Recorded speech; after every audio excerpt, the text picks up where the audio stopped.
Apa yang saya nak kongsikan ni adalah safety light, lampu untuk kita buat aktiviti outdoor pada waktu malam. Sama ada kita naik basikal, jogging ataupun kita nak jalan-jalan saja-saja, bawa stroller dan sebagainya pun boleh juga gunakan supaya orang nampak kita. Yang inilah dipanggil safety light. Dia datang dalam kotak macam ni. Dia ada bagi satu lampu dan juga satu velcro tape. So yang lampu ni dia ada macam clip kat belakang tu. Kita boleh cakok dekat baju ataupun mana-mana tempat yang sesuai lah. Dan kalau kata basikal, kita boleh gunakan velcro tape ni untuk lekatkan dekat bahagian di basikal tu. Safety light ni dia ada 3 mode. Satu yang menyala je, kemudian dia ada klip-klip yang laju sikit, kemudian yang slow sikit. So dia 3 mode lah. So dia ada warna merah dan juga warna hijau. Tapi kuasa warna merah ni lagilah orang sesuai untuk orang nampak kita.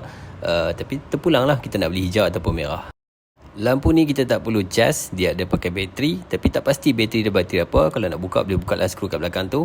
Kalau kata berminat, boleh dapatkan sekarang dalam link yang saya kongsikan di bawah. Last minute kongsi, jadikan setiap minit yang berharga bagi yang buat aktiviti outdoor pada waktu malam. Pastikan ada lampu ni, safety light, supaya orang nampak kita.